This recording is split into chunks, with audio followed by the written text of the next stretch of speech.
Anything that you normally wouldn't do, like having to do more to make up for them being gone? I know during the wartime they had ration for liquor. You had to have a card. Yeah. Yeah. Black market. Yeah. Too many black market. You couldn't buy an electric iron. There's no. You couldn't buy a pot, metal pot, because all of the metal was used for the war effort. So we had to buy these very junky pots that after so many uses it began to fall apart.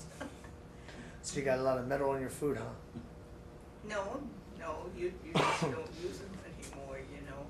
It's just the wear and tear.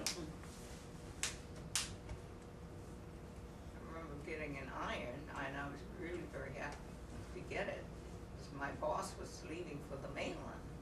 So he said, Lily, would you like an iron?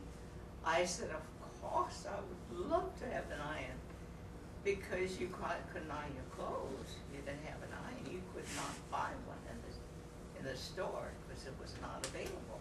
Now, you guys remember when, how did you listen to news and stuff about the war? Was it on radio? Do you remember when television came along or anything significant like that? I listened on the radio. Mostly it's on the radio. TV came kind of late. TV came late to Hawaii. Yeah. Do you guys remember when you got TV the first time? Yeah, on the radio they had Tokyo Rose. Tokyo Rose? Actually, we didn't have radios. Back in 41, did we? Yeah. We did have radios. Yeah. Of course, my father was German, so they were hard on us. What did they used to call you, Grandma? I heard they. German gas. That's what they used to. The German gang. That's what they used to call them in school. Yes. Yeah, my father come search our house to Yes. find, radio stuffs. So they were hard on Grandpa Yeah, because he was German, and even though he had been living in Hawaii, he was a fisherman. Yeah. He knew a lot. Yeah. The Kamake Ainas, a lot of the boys went off to war, and most of them. Not all. I think when Uncle Puni. Huh? When Uncle Puni, he got shot on the leg. Oh. So he got crippled. But he still partied. He still party. That devil party, man. Now, do you guys remember? Do you remember when Tutu Pahumoa passed away? Do you remember that, Auntie, when Tutu Pahumoa passed away?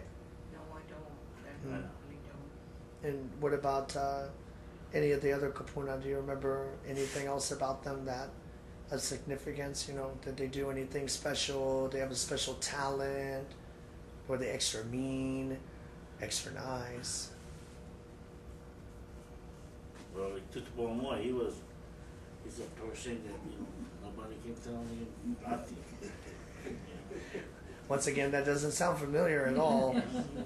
So he's responsible for the Kamake Aina attitude, huh? Yes. It's his fault. he was a man of his word. Yeah, he's a man of his word. What he say goes. And he tell you, don't do what I do, but you do what I say. As his words. Was he tough on discipline? Oh yeah. Did he make you go do extra work? Disciplinarian. If you can stand up. If you can stand up, you gotta do extra work. You gotta lie down, play there until you go sleep. And what was your guys' fathers like? But mine almost the same. Yeah. Yeah. Do you have anything special you remember about him you want to share, or you want other generations to know about? He used to be mean to like to grandpa. He'd do anything. When he used to come home and fight with my mom, and picking on us kids. All drunk too when he loved party. Yeah.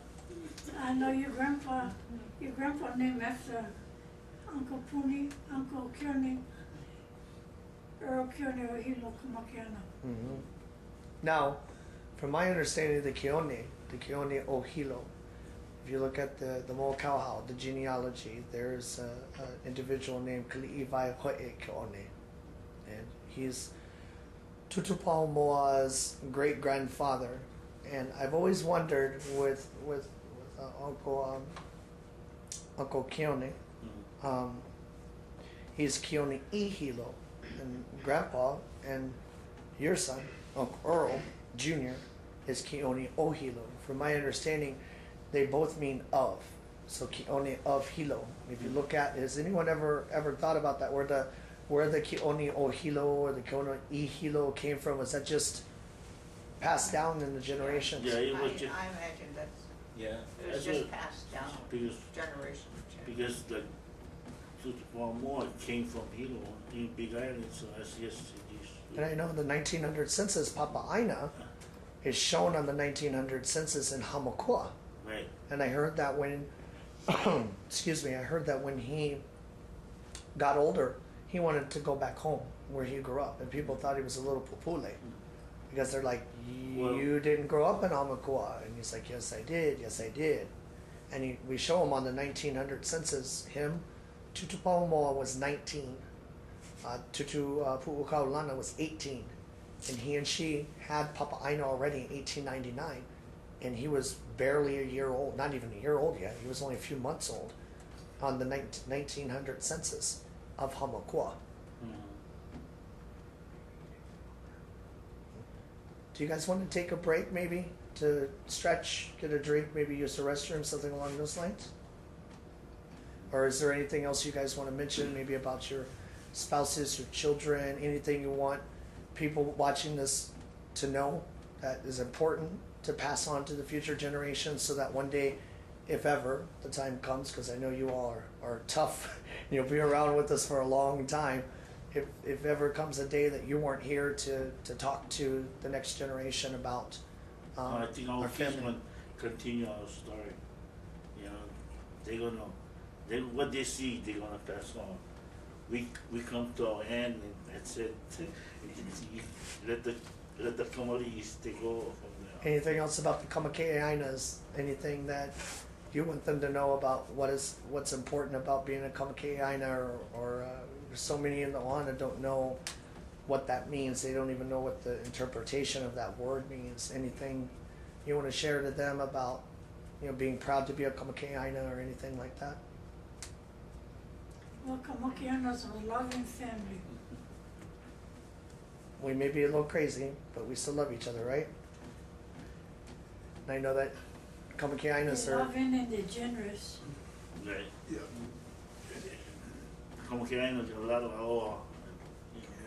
been around for a long time. They've been around a long time. Anything else you want to add on to? No, I think Grandma? we've said Were you good? We'll wrap it up. already.